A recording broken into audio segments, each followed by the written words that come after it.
Maligayang pagbabalik sa panonood sa ating aralin para sa asignaturang makabansa. Ako si Teacher Crisel, ang inyong magiging guro para sa oras na ito. Ang ating tatalakayin sa araw na ito sa asignaturang makabansa ay may paksang aralin na pagbabagong nagaganap sa kinabibilangang komunidad sa usaping libangan. Ito ay bahagi ng unang kwarter sa ika-5 linggo at ika-4 na araw. Huwag kalimutang mag-subscribe, like, comment, share, at i-on ang notification bell upang maging updated sa lahat ng magiging video lesson natin. Bago natin simulan ang ating talakayan, isa-isahin muna natin ang ating pamantayan. Sa lahat ng gawain, pamantayan ay sundin. Pag-upo ng maayos ang dapat mong gawin. Kanang kamay ay itaas kung nais sumagot ng malakas. Ang nagsasalitang guro ay pakinggan mo, maupo ng maayos, makinig ng mabuti, sumali sa talakayan, maghintay ng sariling pagkakataon, maging magalang sa lahat ng oras. Bago natin simulan ang ating talakayan, tayo ay magbalik tanaw sa ating aralin na may paksa na pananamit ng mga Pilipino noon at ngayon. Para sa panuto, isulat ang salitang tama kung wasto ang pahayag at ang salitang mali kung ito ay hindi wasto. Mga bata, kayo ay bibigyan ng sapat na oras upang magsagot sa inyong sagutang papel. Matapos ang ating inilaan na oras, tayo ay magwawasto ng inyong mga napiling kasagutan. Simulan na natin. Para sa unang bilang, noon, ang mga lalaki ay nagsusuot ng bahag. Sa ikalawang bilang, ang mga babae noon ay nagsusuot ng modernong palda at blouse.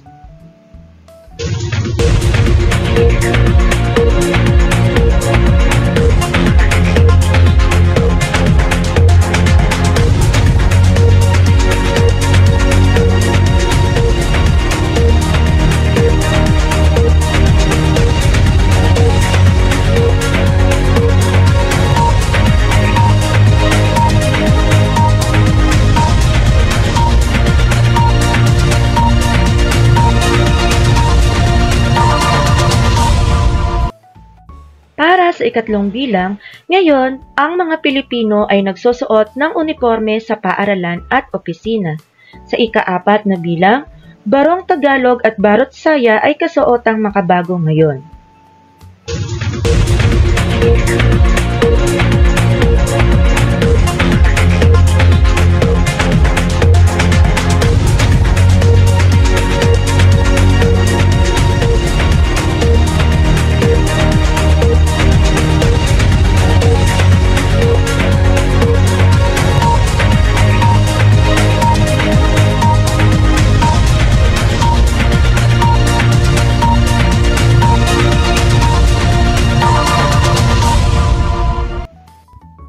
Para sa ika-5 at huling bilang, noon, maraming kasuotan ang gawa sa tela ng mga dayuhan.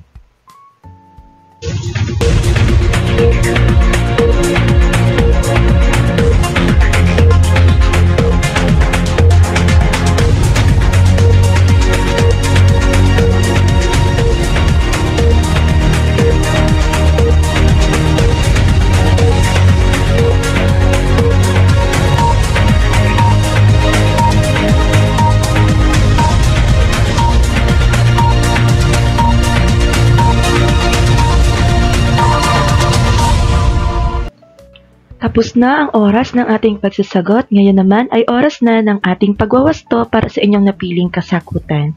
Para sa unang bilang, ang wastong sagot ay tama. Sa ikalawang bilang, ang wastong sagot ay mali. Para sa ikatlong bilang, ang sagot ay tama. Sa ika-4 na bilang, ang sagot ay mali. Para sa ika-5 bilang, ang wastong sagot ay mali. Para sa mga batang nakakuha ng 5, 4 at 3 ay binabati ko kayo sa inyong mga nakuhang puntos.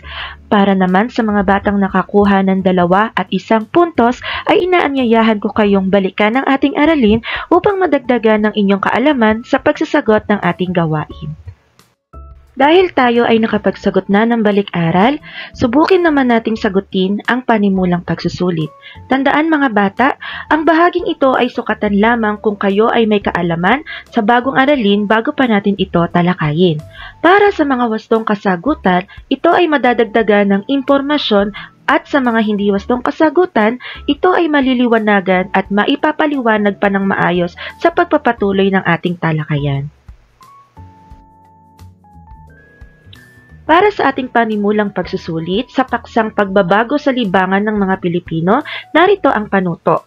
Basahin ang bawat pangungusap, isulat ang noon kung ang libangan ay karaniwan noong unang panahon at ngayon kung ito ay mas karaniwan sa kasalukuyan. Ang bawat katanungan ay mabibigyan agad ng kasagutan upang maliwanagan ang mga impormasyon tungkol dito. Simulan na natin. Para sa unang bilang, naglalaro ng patintero, luksong tinik at taguan kasama ang mga kaibigan sa kalsada. Ang ating sagot ay noon. Para sa ikalawang bilang, gumagamit ng cellphone, tablet at computer para maglaro at manood ng video.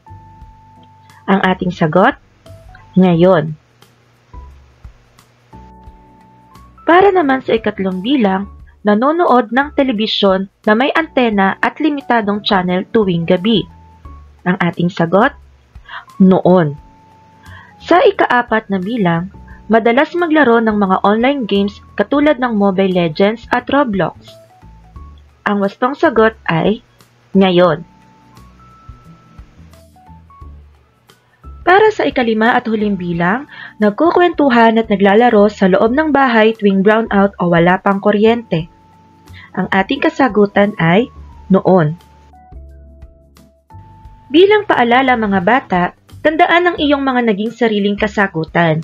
Ang mga ito ay maliliwanagan at madadagdagan ang impormasyon sa pagpapatuloy ng ating talakayan. Mga bata, sa araw na ito ay alamin natin ang mga dapat nating matutuhan. Sa araw na ito, layunin nating mapag-aralan ang mga pagbabagong nagaganap sa ating komunidad sa usaping libangan ng mga Pilipino noon at ngayon. Sa pagpapatuloy ng ating talakayan, simulan natin ito sa paghawa ng balakid. Alamin natin ang kahulugan ng salitang libangan. Ang libangan sa Ingles ay hobby. Ito ay isang gawaing nakakalibang na ginagawa ng mga tao upang maaliw o para sa rekreasyon. Ginagawa ito ng mga tao sapagkat gusto nila ito. Isa itong paboritong paraan ng paggamit ng libreng panahon o oras. Para sa susunod na bahagi, unawain at tandaan natin ang mga impormasyon na ibabahagi sa inyo ng inyong guro. Ihanda ang inyong sarili sa magiging talakayan. Ang libangan ay tumutukoy sa mga gawain o aktibidad na ginagawa ng isang tao sa kanyang libreng oras upang magbigay kasiyahan, magpahinga at mapasaya ang sarili. Halimbawa nito ay ang pagbabasa, panonood ng pelikula, paglalaro ng sports at pakikinig ng musika. Narito ang mga halimbawa ng mga pagbabago sa komunidad ayon sa ating libangan. Sa panahon noon, ang mga tradisyonal na mga laro ay tulad ng piko, tumbang preso, sipa, luksong tinik, tagu-taguan, at patintero. Kabilang sa mga libangan natin sa panahon noon ay ang panonood ng telebisyon ng sabay-sabay, pakikinig ng alamat at kasaysayan ng bayan kasama ang mga nakatatanda sa atin at ang balagtasan. Mga bata, ang balagtasan ay isang uri ng paligsahan sa pagtula, kung saan ang dalawang panig ay nagtatalo tungkol sa isang paksa gamit ang masining na pananalita at tugmang taludtod. Layunin nitong ipakita ang husay sa panitikan, pangangatwiran at pagpapahayag ng mga makata o mambibigkas. Kasunod nito ay ang sayawan tuwing pista o sa mga espesyal na okasyon, kadalasan sa plaza o sa gitna ng mga baryo.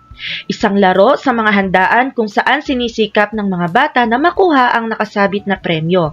Mga paligsahan at laro tuwing pista ng bayan tulad ng palo sebo, agawang buko at karera gamit ang sako.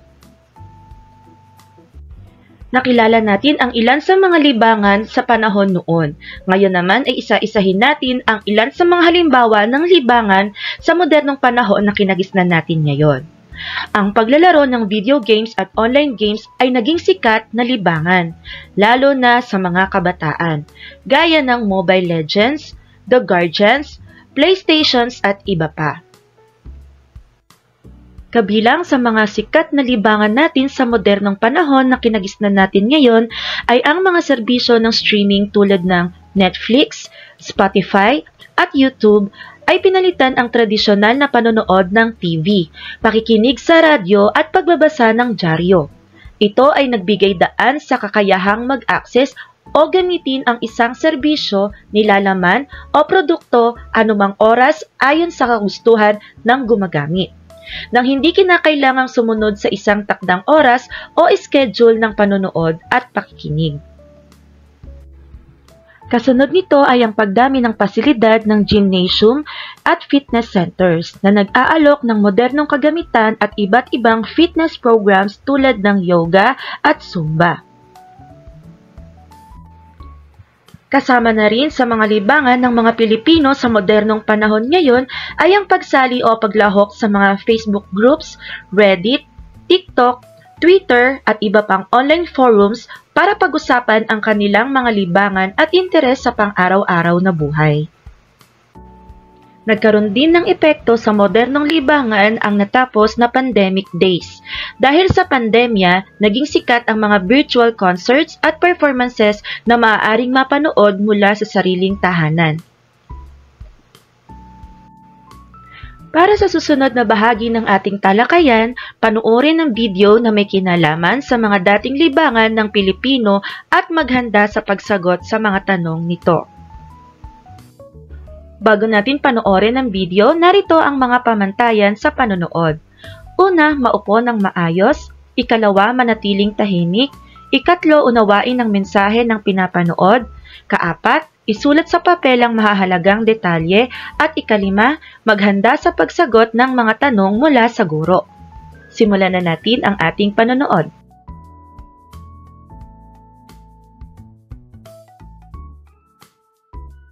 Childhood Libangan Part 1.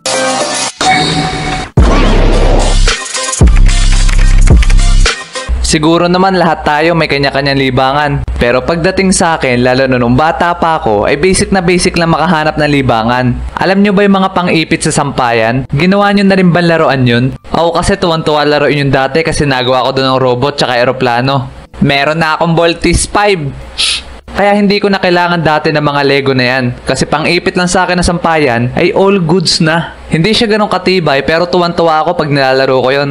At naglalaro din ba kayo dati ng gulong na pinapalo ng stick? Pagulong ang tawag namin doon pero hindi ko lang alam kung ganun din ang tawag sa inyo. Yan yung isa sa mga libangan namin ng mga kaibigan ko dati. Ang gagawin mo lang doon ay papalo-paloin mo yung gulong ng stick habang natakbo ka. At kami ng mga kaibigan ko ay maghapon magdamag nagkakarera noon dati. Ngayon na pag-isip-isip ko na grabe nga pala stamina ako dati nung bata pa ako. As in maghapon namin nilalaro yun. Eh yung touching, nalaro nyo na din ba? Ito yung maglalagay kayo ng taya sa loob ng bilog na mga kalaro mo. Sabay kailangan mo ito mapalabas gamit ng iyong pato. At kung ilan yung napalabas mo sa bilog, ay sa'yo na yun. Ang taya ay pwedeng tansan o kaya naman yung tigpipisong barya. Pero kami ng mga kalaro ko ay tansan lang ang gamit. Magiging sugal na kasi pag baryang perang ginamit namin kaya bawal yun. Madalas ko makita mga ganun taya pag mga matatanda na naglalaro. Pagdating naman doon sa pato, pwede mong gamitin ay bato o kaya naman yung matambaka. Alam nyo ba yung sinaunang piso na malalaki? Matambaka ang tawag namin doon. At yun ang pinakang paborito kong pamato. Talagang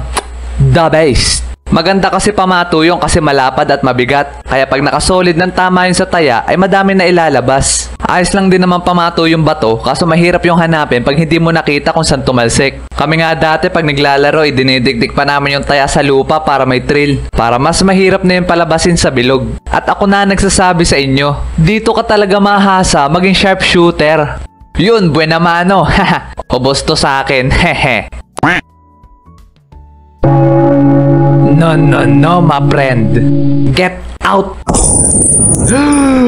Daya naman, pinalis agad ako. Uubusin mo pala ha.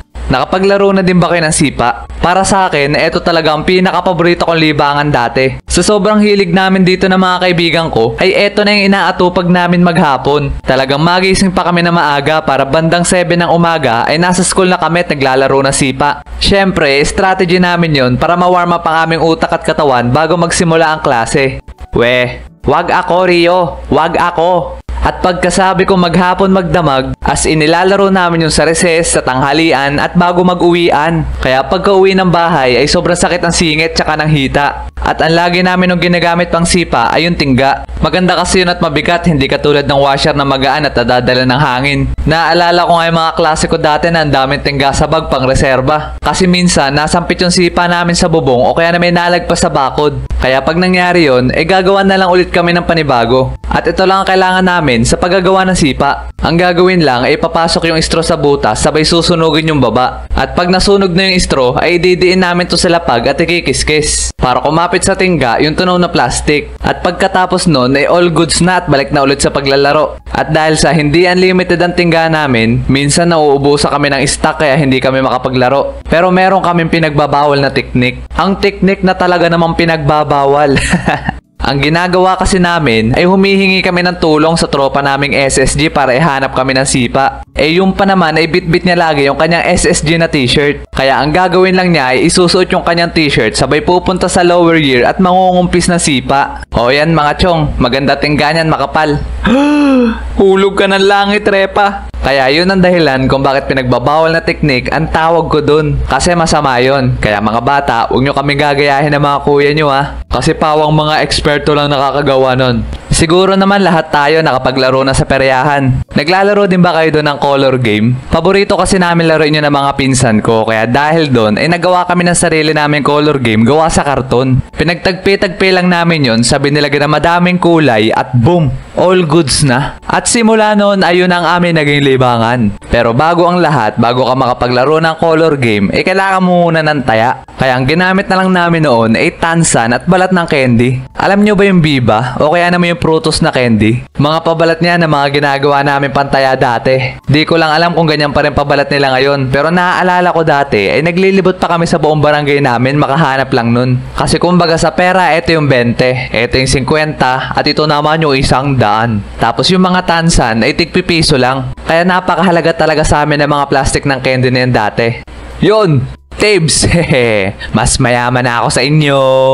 Nakapaglaro na din ba kayo ng soccer? Hindi yung soccer na may goal ha, yung soccer na may pitcher. Eto lagi nilalaro namin ng mga kapitbahay ko na may bola pa ako dati. Sa mga hindi pa nakakaalam kung paano laruin to, una, kailangan nyo ng 2 tsinelas kasi na magsisilbing base nyo. Nasa sa inyo na yan kung gaano kalayo gusto nyo. Basta mas malayo, mas mahirap. Pag malapit naman, mas madali. At pagkatapos noon ay hahatiin na ang grupo sa 2. Ang taya at ang masipa. Pag taya kayo, kailangan nyo ng isang pitcher. Siya yung magpapagulong ng bola na para bang nagbo-bowling. Tapos yung iba niyang kasagpe ay mag-aabang sa iba't ibang pwesto para abangan yung bola. Kasi pag nasalo mo yun, ay sila na magiging taya. Pero pag hindi mo nasalo, ay ox lang yan, ma friend. Kasi pwede mo naman batuhin yung sumipa at pag natamaan mo, ay taya na sila. Kaya pag ikaw ang masipa, ang goal mo lang ay lakasan mo ang tadyak para makapunta ka sa base ng kalaban at makabalik sa base nyo ng safe. Pero dapat control mo rin yung sipa mo at alam mo kung saan malanding. Kasi baka yan na ang maging huling laro nyo.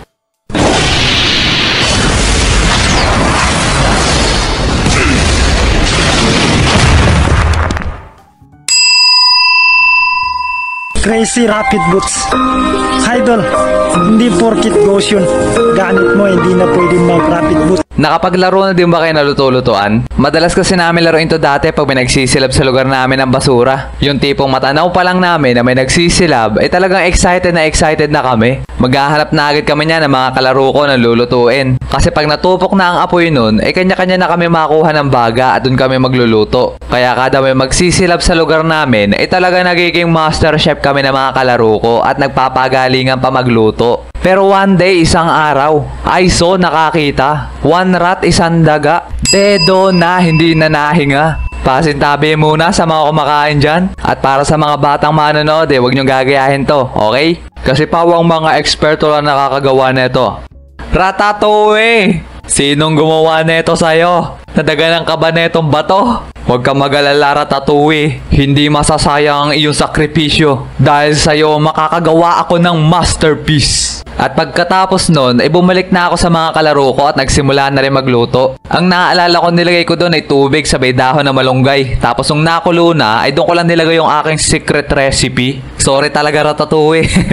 Rest in peace. Sabay pagkatapos namin lahat magluto ay magtitipon-tipon kami at ipapakita ang mga niluto namin. At grabe yung lakas ng tili ng mga kalaro namin babae nung nakita yung luto ko. Sabay yung mga kaibigan ko namang lalaki ay tumawa na ng tumawa. Huwag kayong matakot sa aking recipe. It's my art. It's marissimo. It's a marissimo. It's a family recipe. Nakapaglaro na din ba kayo ng batuhan ng bola? Batong bata ang tawag namin dito pero di ko lang alam kung ganun din sa inyo. Madalas din namin laruin to dati sa school. Ang ginagamit pa nga namin bola dati ay yung pinagsama-samang medyas namin. Pero pag gusto naman namin na meron trilyong laro, ang gagawin namin bola ay yung papel na binalot sa tape. Yun talaga ang solid pag nakatama. Yung medyas kasi malambot lang kaya ayos lang matamaan nun. Pero pag yung papel na nakabalot sa tape ang nakatama sa'yo, ay pihadong inat ka pag natamaan ka. Kaya talagang kabado 20 pag yun ang ginagamit namin. Lalo na pag yung batak nyo kaklase ang mabato ng bola. Yung tipong 12 years old pa lang pero banat na yung katawan sa trabaho. Talagang ilag malala, wag lang matamaan. Kasi pag natamaan ka ng bato niyan, ay pihadong pantal yan kinabukasan. Okay. Nakapaglaro na din ba kayo ng alabado? Di ko lang alam kung ganito rin ang tawag nyo sa laro na to. Pero ito yung madugong version ng taya-tayaan. At ito'y isa sa pinakapaborito namin laruin dati ng mga kaibigan ko sa school. Ang laging kalaban pa nga namin noon na yung katapat namin na section. Dito kasi sa laro na alabado ay kailangan mo ng base. At ang laging base namin dati doon ay yung tambayan sa may puno, katapat ang room namin. At ang base naman ng kalaban namin na section ay yung puno din sa tapat ng room nila. Talaga namang kada recess, tanghalian at bago mag-uwian ay lagi kami naglalaro ng alabado. Pag madami nang nakatambay sa base nila at marami na rin nakatambay sa base namin ay simula na agad ng habul-habulan. Wala na yung usap-usap. Pag nagkatinginan na kaming lahat ay matik game na agad. Ang gagawin pa nga namin minsan ay malapit kami sa base nila sabay mang-aasar kami. At pag hinabol kami ay simula na agad ng laro. Kaya ako nasabing madugo tong laro na to kasi para makataya ka, need mo pa talagang kapitan na mahigpit yung hinabol mo. Sabay sasabihin mo pa ng 1, 2, 3 alabado para mataya mo lang siya. Kasi kahit nahawakan mo siya at hindi mo agad yung nasabi, ay pwede siya magpumiglas at makatakbo ulit. Kaya ang payo ko ay magtagtag kayo ng polo pag maglalaro kayo ng alabado sa school. Talagang ilang beses na akong nasiraan ng polo dahil lang sa laro na to. Naalala ko nga yung isa kong kaklase ay naghubad na para lang hindi siya basta-basta mahuli. Kasi masugod siya sa base ng kalaban namin para dagitin yung mga kakampi namin. At talaga namang pinagsisihan niya yun kasi pagbalik niya sa base namin ay puro kalmot siya sa katawan sabay punit-punit pa yung kanyang short. Kaya lesson learned, wag na wag kayo maghuhubad pa maglalaro kayo ng alabado. Kasi sa short kayo hahawakan ng kalaban nyo. Mahilig din ba kayo mag-drawing? Kasi ako, kung hindi nyo matatanong, ay sobrang hilig ko mag-drawing nung bata pa ako. Yun talagang pinakanlibangan ko dati pag wala akong magawa. Kahit nga yung dingding ng bahay namin ay hindi nakaligtas sa akin. Ang hilig ko pa nga i-drawing nun ay yung mga napapanood ko sa TV, katulad ni Goku, Ben 10 at iba pa. Kaya habang nanonood ako nun, ay diretsong drawing na ako sa notebook. Kahit nga sa school ay yun lagi ang ginagawa ko. Kasi imbis na makinig ako kay teacher o kaya naman ay isulat yung mga lesson na nasa blackboard, ay puro pagdodrawing ang inaatupag ko. Kaya naman pag binuksan mo yung notebook ko dati, ang makikita mo dun ay puro drawing na may konting sulat. Kaya ang payo ko sa'yo, kung mahilig ka rin mag-drawing, ay dapat meron kang hiwalay na notebook pang drawingan. Kung ayaw mong matulad sa nangyari sa akin dati. Exam kasi namin nun, sabay bigla nagpa-open notes yung aming teacher. Talaga naman tuwan-tuwa yung mga kaklase ko na nakapagsulat ng lesson. Habang kami na mga kaibigan ko, ay para makakulangot lang dun sa ledgi. Uy, Rio, peram naman ang notebook mo. Di ko kasi nasulat yung lesson natin nung isang araw. Ako din peram. Nako.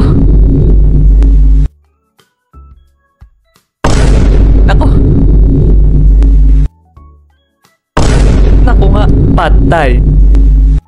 Isa din ba kayo sa mga ginagawang laruan ang mga nakikita nyong stick o kaya naman kahoy pag naglalakad kayo sa daan? Di ko lang alam kung ginagawa pa din to ng mga kabataan ngayon. Kasi kami dati na mga kaibigan ko ay bigla-bigla na lang nagiging mandirigma pag nakakita kami ng pakalat-kalat na stick sa daan. Kahit nga mga halaman ay walang taka sa amin. Kasi basta meron kaming hawak na stick ay feel namin mga samurai kami. Naaalala ko nga yung ginawa ng kaibigan ko dati. Kasi pinaghampas niya yung mga halaman na gumamela ng kapitbahay namin. Di namin alam na hindi pala pwede yung sirain. Kaya nung nakita siya ng kapitbahay namin ay agad siyang sinumbong sa mga magulang niya. Talaga naman tinawanan namin siya nung kinahapunan. Kasi kunento niya sa amin na pinalo daw siya gamit ng stick na nilalaro namin. Sabay pinatulog siya nung tanghali. Mga bata, nagustuhan nyo ba ang video na inyong napanood? Kung gayon, subukan nating sagutan ang tanong na ito. Paalala ko, kung kayo ay may mga naitala o nailista na sariling ideya o kasagutan, malaya kayong ibahagi ito sa inyong buong klase at sa inyong guro. Ito ay makakatulong sa pagpapalawak ng talakayan sa inyong aralin. Para sa tanong, ano-anong mga laro ang nabanggit sa pinanood mong video? Una, ang larong sipit at damit. Ikalawa, ang pagulong. Ito ay ginagamitan ng gulong at ng patpat upang magpatuloy sa pag-ikot at makipagkarera sa lupa o sa semento gamit ang gulong. Ikatlo, ang touching. Ito ay ginagamitan ng tansan at bato. Ikaapat, ang sipa na ginagamitan ng tingga at ng straw o plastic. Ikalima, ang larong lutu-lutuan. Ikaanim, ang larong batuhan ng bola na nangangailangan ng bilis sa pag-iwas at pagtakbo upang maipanalo ang laro. Ikapito, ang larong alabado. Ito ay isang uri ng habulan na nangangailangan ng bilis sa pag-iwas dahil ito ay kabilang sa hablutan at hilahan upang maipanalo natin ang laro. Ikawalo, ang pagguhit. Ikasyam, ang color game na ginagamitan ng tansan at balot ng candy dahil hindi maaaring gamitin ang barya. Ikasampu, ang larong soccer na nangangailangan ng tsinelas at bola. Kailangan din dito ang bilis ng pagtakbo at pag-iwas upang maipanalo ang laro. Mga bata, sa lahat ng laro na nakilala natin sa video, mapapansin natin na ang bawat laro ay ginagamitan na pisikal na abilidad ng mga bata. Ito rin ang dahilan kung bakit nagagamit ang kanilang oras sa magandang paraan ng libangan katulad ng mga sumusunod na laro. Matapos nating malaman ang ilang halimbawa ng mga libangan ng Pilipino noon, ngayon naman ay oras na para alamin natin kung bakit nababago ang mga libangan ng mga batang Filipino noon at ngayon. Una, isa sa nakaaapekto sa pagbabago ng mga libangan ng Pilipino noon at ngayon ay ang pagbabago sa kapaligiran at seguridad. Noon, mas ligtas at malawak ang mga bakuran o kalsada kung saan pwedeng maglaro ang mga bata. Ngunit ngayon, mas maraming sasakyan at mas mataas ang pangamba sa kaligtasan kaya mas pinipili ng mga magulang na nasa loob ng bahay ang anak. Ito rin ang dahilan kung bakit sa mga libangan noon ay madalas pisikal na abilidad ang ginagamit ng mga bata at ngayon naman kadalasan ang mga bata ay nasa loob na lamang ng tahanan gamit ang mga gadgets na meron sila. Ang susunod na dahilan ay ang pag-unlad ng teknolohiya. Noon, wala pang cellphone, computer o internet. Mas marami ang larong pisikal sa labas gaya ng luksong baka, taguan at sungka, pati na rin ang pagkakaroon ng mga bagong kaibigan upang mabuo ang isang laro. At ngayon naman ay may gadgets na tulad ng smartphone at tablet. Kaya karamihan sa mga bata ay naglilibang sa online games, YouTube at social media. Ito rin ay dala ng pagbabago ng panahon at sa ngayon, tayo ay nabibilang sa modernong pag-aaral at panahon ng mga teknolohiya. Kabilang sa pagbabago sa libangan ng mga Pilipino noon at ngayon ay ang impluwensya ng media at pop culture. Noon, limitado lamang ang mga palabas sa TV at radyo. Karamihan sa mga kwento at laro ay galing sa tradisyon. Sa panahon din ito, namulat ang mga kabataan na kasamang nanunood o nakikinig ang mga mas nakatatanda sa kanila. Ngunit ngayon, dahil sa internet, exposed ang mga bata sa iba't ibang kultura, apps at global na trends. Sa panahon natin ngayon, mas naging malaya ang mga bata sa nais nilang mapanood at mabasa sa internet. At sa panahon din natin ngayon, kailangan ng doble ingat upang magabayan ang mga bata ng mga mas nakatatanda sa atin sa kanilang mga napapanood, upang maiwasan ang mga masasamang epekto nito sa mga bata na nanonood ng kahit anong impormasyon na mula sa internet. Narito naman ang isa pang dahilan ng pagbabago, ang modernisasyon ng pamumuhay. Noon, ang mga pamilya ay mas simple ang pamumuhay, mas maraming oras sa labas at simpleng kasiyahan. Wala pang gaanong mga gadgets o internet. Ngayon, mas mabilis ang takbo ng buhay, maraming gamit sa bahay at mas konti ang face-to-face na laro. Isa rin ang pagkakaiba ng panahon at henerasyon. Noon, hindi pa gaanong abala ang mga bata sa eskwela at ibang aktibidad. Ngayon, bukod sa pag-aaral, marami ring extracurricular activities kaya mas pinipiling mabilis at digital na libangan. Ayon sa ating mga natalakay tungkol sa mga dahilan ng pagbabago ng libangan ng mga Pilipino noon at ngayon, narito ang maiksing kaisipan na dapat nating tandaan. Iba ang libangan ng mga batang Pilipino noon at ngayon dahil sa teknolohiya, kapaligiran, kultura at modernong pamumuhay. Sa kabila ng pagkakaibang ito, ang layunin ng libangan ay pareho pa rin. Ang magsaya, makapagpahinga at makihalubilo sa iba. Para sa pagbuo ng ating konsepto tungkol sa araling pagbabago ng libangan ng mga Filipino noon at ngayon, narito ang ilang bahagi na dapat nating tandaan. Ang pagbabago ng libangan ng mga Filipino noon at ngayon ay dahil sa mga sumusunod na impormasyon. Una, pagbabago sa kapaligiran at seguridad. Ikalawa, pag-unlad ng teknolohiya. Ikatlo, impluwensya ng media at pop culture. Ikaapat, modernisasyon ng pamumuhay. Ikalima, pagkakaiba ng panahon at henerasyon. Ngunit tatandaan pa rin natin na mabago man ang uri ng mga libangan noon at ngayon ay iisa pa rin ang kanilang layunin, ang magpasaya at magamit ang ating libreng oras sa nakakatuwa at maayos na pamamaraan. Matapos nating talakayin ang mahahalagang impormasyon tungkol sa aralin, subukan naman nating sagutan ang karagdagang gawain. Para sa panuto, lagyan ng check ang kahon kung ito ay libangan ng mga batang Pilipino noon o ngayon. Mga bata, kayo ay magkakaroon ng sapat na oras para sa pagsasagot. Matapos ang oras na ibinigay sa atin, ay iwawasto natin ang inyong mga kasagutan. Simulan na natin. Makikita sa ating talahanayan ang salitang libangan noon at ngayon. Para sa ngalan ng libangan, una, patintero. Ikalawa, Roblox. Ikatlo, lutu-lutuan. Ikaapat, Minecraft. Ikalima, tumbang preso. Ikaanim, luksong tinik. Ikapito, TikTok. Ikawalo, Facebook. Ikasyam, batuhan ng bola. At ikasampu, huling bilang, Mobile Legends. Para sa talahanayan ng noon at ngayon, dito nyo ilalagay ang check kung sa tingin nyo ang nabanggit na libangan ay bahagi ng libangan noon o bahagi ng libangan ngayon.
Mga bata, tapos na ang oras ng ating pagsasagot.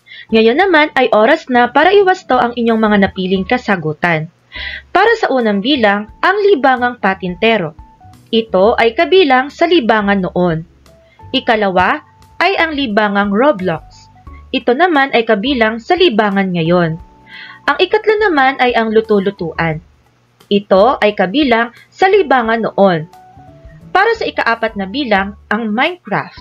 Ito ay ibibilang natin sa mga libangan ngayon. Ikalima ang tumbang preso. Ibibilang natin ito sa mga libangan noon. Para sa ika-anim, ang luksong tinik. Isasama natin ito sa mga libangan noon. Para sa ikapito, ang TikTok.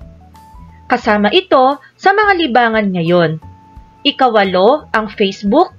Kabilang ito sa mga libangan ngayon. Para sa ikasyam na bilang, ang batuhan ng bola. Kasama ito sa libangan noon. At panghuli, ang ikasampung bilang, Mobile Legends. Ito ay kabilang sa mga libangan sa panahon natin ngayon.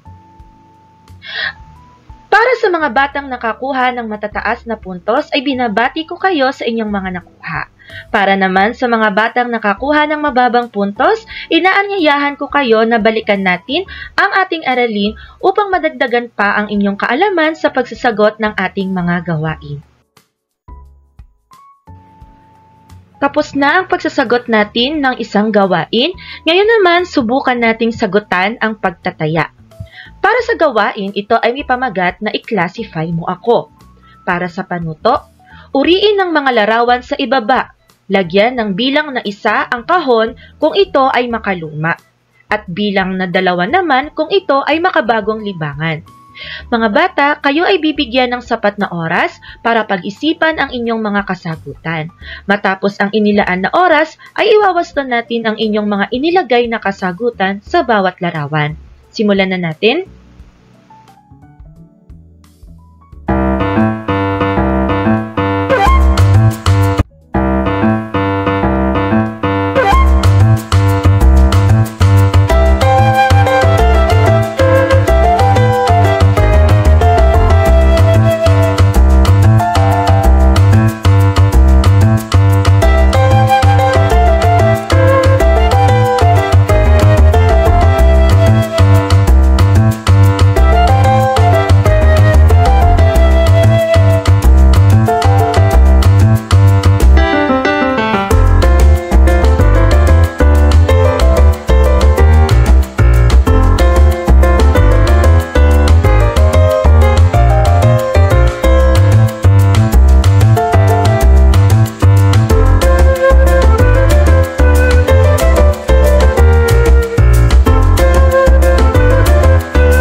Mga bata, oras na para iwasto ang inyong mga kasagutan. Para sa unang larawan, ang sagot ay 1. Sa ikalawang larawan ay 2. Ikatlong larawan ay 1. Ikaapat na larawan ay 2. Ikalimang larawan ay 1. Ika-6 na larawan ay 1. Ika-7 larawan ay 2. Ika-8 larawan ay 1. Ika-9 na larawan ay 2. At ang ika-10 at huling bilang na larawan ay 2. Sana ay nakakuha kayo na mataas na puntos sa bahaging ito at binabati ko kayo sa inyong mga naging kasagutan at puntos. Bago natin tapusin ang ating talakayan para sa oras na ito, nais kong ipaalala sa inyo at huwag niyong kakalimutan mga bata, ang pagbabago ng mga libangang Pilipino noon at ngayon ay nagpapakita ng pag-unlad ng lipunan. Nakakatulong ito upang matugunan ang pangangailangan sa aliw at libangan ng makabagong henerasyon. Gayunpaman, mahalagang balansehin ang makaluma at makabagong libangan upang mapanatili ang kultura at pagkakaisa ng sarili nating bayan at sarili nating bansa. Dito natin tatapusin ang ating talakayan mga bata. Sana ay nadagdagan ang inyong kaalaman tungkol sa paksang araling pagbabago sa komunidad sa usaping libangan ng mga Pilipino noon at ngayon. At dito natin tatapusin ang ating talakayan sa oras na ito. Sana ay nadagdagan ang inyong kaalaman tungkol sa paksang araling pagbabago sa kinabibilangang komunidad sa usaping libangan ng mga Pilipino noon at ngayon. Muli, ako si Teacher Crisel, ang inyong nagsilbing guro sa oras na ito sa asignaturang makabansa. Hanggang sa muli mga bata, maraming salamat. Paalam!